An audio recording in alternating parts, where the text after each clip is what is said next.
Assalamualaikum warahmatullahi wabarakatuh. Kita mulai dengan membaca Al-Basmalah, pelajaran bahasa Arab tentang kata kerja kedua oleh Muhammad Rida Amri MA MPhil.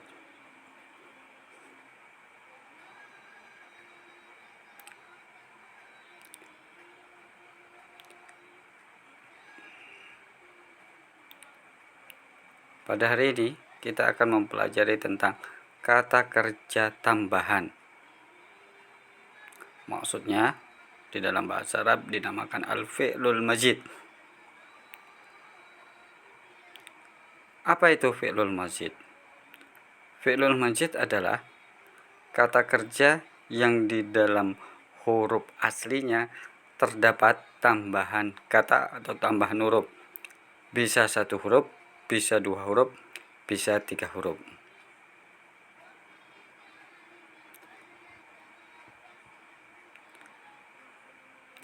Tambahan kata atau huruf terdiri 1 sampai 3 bagi kata kerja asli yang berasal dari 3. Dan 1 sampai 2 bagi kata kerja asli atau mujarrad yang 4 atau fi'lur rubai mujarrad. Maka perhatikan dengan cermat.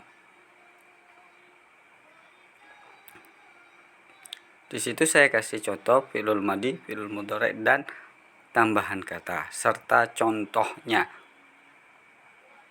Pertama, tambahan 1 yaitu tambahan huruf alif dari kata kerja fa'ala. Berarti fa'ala. Fi'lul mudhari'nya pasti yufa'ilu. Contohnya qatala yuqatilu. Yang kedua, ada tambahan tasdid dari fa'ala, khususnya di ainul fi'li. Jadi fa'ala yufa'ilu.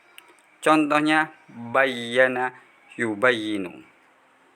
Yang ketiga, tambahan 1 huruf yaitu hamzah, yaitu af'ala yuf'ilu. Contohnya akroma yukrimu. Sekarang tambahan 2 huruf. Di sana ada tambahan ta dan alif dari kalimat fa'ala. Maka menjadi tafa'ala. Fi'lul mudhari'nya yatafa'alu. Contohnya tanawala yatanawalu. Tambahan yang kedua dari 2 huruf yaitu antara ta dan tasdid. Jadi tafa'ala yatafa'alu. Contohnya takallama yatakallamu. Contoh ketiga dari 2 huruf. Tambahan 2 huruf. Ifta'ala yafta'ilu. Berarti tambahannya hamzah di depan dan huruf ta. Contoh dari ifta'ala yafta'ilu adalah intaqala yantaqilu. Asli kalimat naqala. Habis itu ditambahin hamzah dan ta, berubahlah menjadi intaqala yantaqilu. Tambahan 2 huruf yang terakhir adalah tambahan hamzah dan nun. Infa'ala yanfa'ilu. Contohnya adalah inkasaro yankasiru. Berasal dari kalimat kasaro. Setelah itu ditambah hamzah nun, maka menjadi inkasaro. Yang terakhir, tambahan dengan 3 huruf, yaitu hamzah, sin, dan ta. Maka menjadi istaf'ala yastaf'ilu. Contohnya ista'zana yasta'zinu. Maka perhatikan kata kerja ini. karena dia menjadi dasar. Hampir 90% tidak ada perubahan dari fi'lul madhi sama fi'lul mudhari'nya. Wajib dihafalkan bentuk dasarnya. Pelajaran selanjutnya adalah fi'lul mu'tal. Apa toh fi'lul mu'tal? Fi'lul mu'tal adalah kata kerja yang aslinya terdapat huruf alif, waw, dan ya. Maka harus diperhatikan perbedaan alif dan hamzah. Kalau alif tidak memiliki harokat. Ingat, alif tidak memiliki harokat, sedangkan hamzah memiliki harokat. A, I, U. Nah, 3 huruf ini juga disebut huruf illah. Maka apabila ada huruf illah baik waw dan ya di awal kalimat atau di faul fi'il, kebanyakan kalau huruf waw biasanya akan hilang, ya, atau digantikan sesama mereka. Kita kasih contoh saja.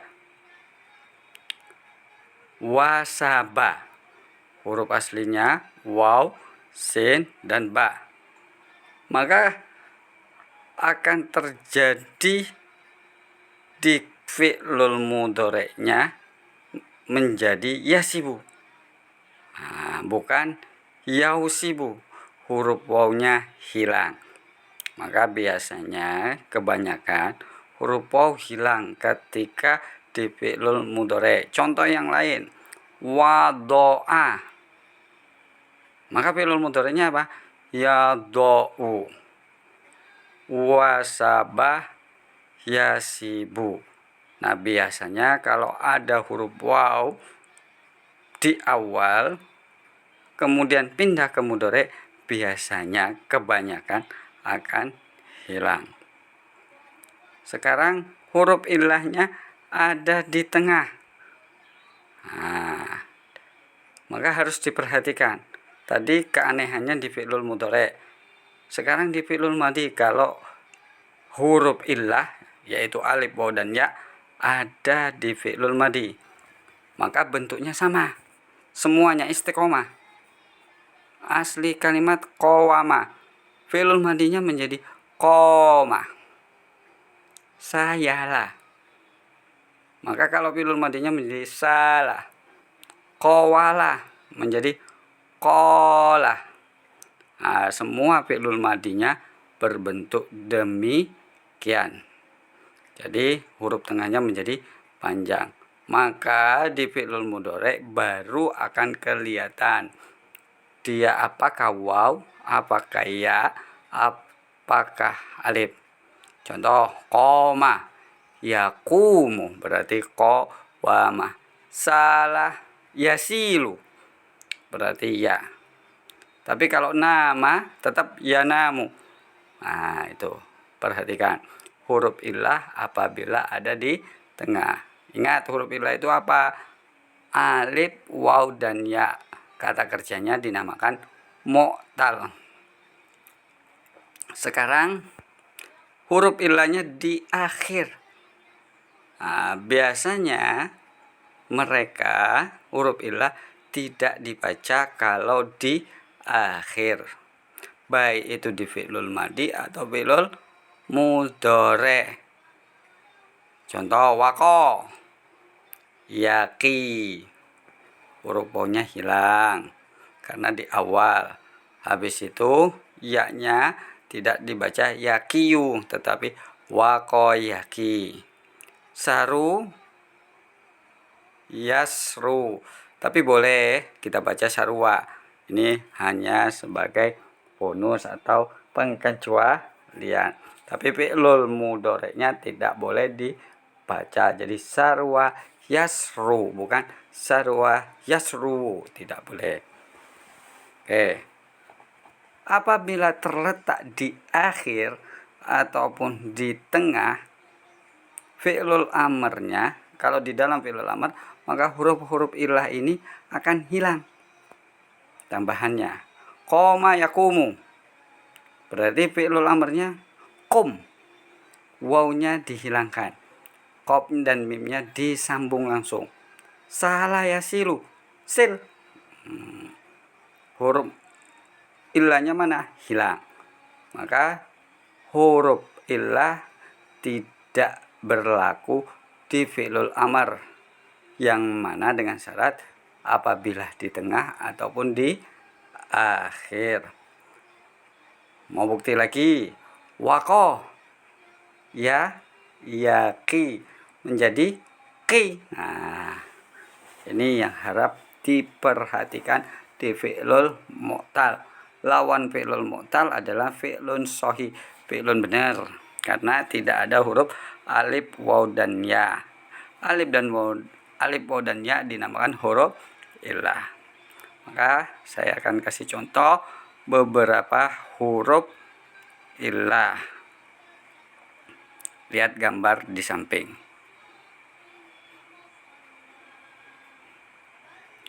Nah, itu wasaba yasibu, huruf ilahnya wa. Yasaro yaisiru, benar kan? Kalau huruf ya tetap ditampilkan, kadang juga tidak, tetapi lebih banyak huruf waw yang akan hilang. Nama yanamu, qoma yakumu, sala yasilu, ini pasti di tengah huruf ilahnya.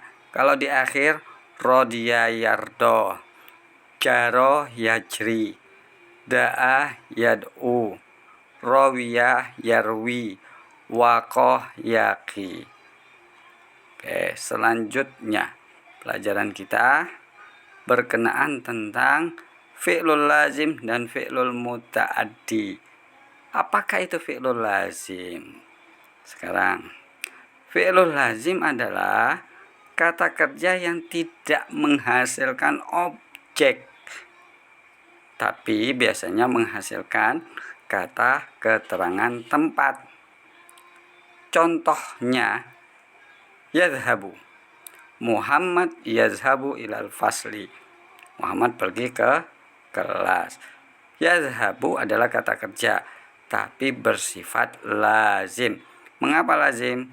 Karena tidak menghasilkan objek. Lawannya adalah fi'lul muta'addi, yaitu kata kerja yang menghasilkan objek. Contoh, lihat gambar. Apa yang dilakukan anak kecil itu atau Muhammad? Muhammad yarfusu al-qurrata. Yarfusu adalah fi'lul muta'addi karena dia menghasilkan apa? Objek. Dan apabila objeknya ditampakkan, maka objek harus berharokat fathah. Lihat kalimat qurrata. Sekarang kita bertanya, mengapa al-qurrata? Karena dia objek. Objek dari apa? Dari kata kerja. Kata kerja apa? Kata kerja muta'addi. Pak, bagaimana membedakan lazim sama muta'addi kata kerjanya? Apakah dia lazim atau muta'addi? Maka saya kasih catatan di sini bagaimana mengetahui kata kerja itu muta'addi ataupun lazim. Untuk mengetahui kata kerja itu lazim sama muta'addi, sambungkan dengan kalimat ma atau maza, atau bahasa Indonesianya apa. Kalau bisa dipahami, maka dia pasti muta'addi. Ya, contoh, membaca, bahasa Arabnya qoro'a. Membaca apa? Membaca majalah, berarti bisa menghasilkan objek. Melihat, ro'a yaro, Melihat apa? Melihat gambar. Gambar berarti objek. Berarti ro'ah adalah muta'addi. Sekarang pulang. Roja'a. Pulang apa? Kan tidak bisa dipahami. Biasanya pulang dari pulang ke. Nah, maka kata keterangan, maka dia dinamakan fi'lul lazim. Contohnya yang lain, kharaja, keluar. Beda ya sama mengeluarkan. Kalau keluar berarti dia adalah lazim. Kharaja, keluar, berarti kharaja minal fasli, keluar dari kelas. Kharaja minal madrasati, keluar dari sekolah. Maka kharaja adalah fi'lul lazim. Kenapa? Karena tidak bisa disambungkan dengan kata apa. Itulah. Pak, apakah objek ini bisa ditambahkan atau tidak? Bisa ditambahkan, bisa tidak. Terserah pemakai kalimat. Contoh saja, Muhammad yaqra'u fil fasli. Muhammad membaca di kelas. Objeknya ditampakkan apa tidak? Tidak. Mau ditampakkan bisa? Bisa. Muhammad yaqra'u ad-darsa fil fasli. Maka untuk muta'addi, objek boleh ditampilkan, boleh tidak. Cukup sekian pelajaran kita hari ini. Jangan lupa hafalkan kosakata, khususnya adalah fi'lul mazid, karena bentuk-bentuknya pasti. Sedangkan fi'lun mu'tal harus dianalisis. Dan untuk lazim sama muta'addi harus bisa memprediksi apakah lazim ataupun muta'addi. Cukup sekian. Wassalamualaikum warahmatullahi wabarakatuh.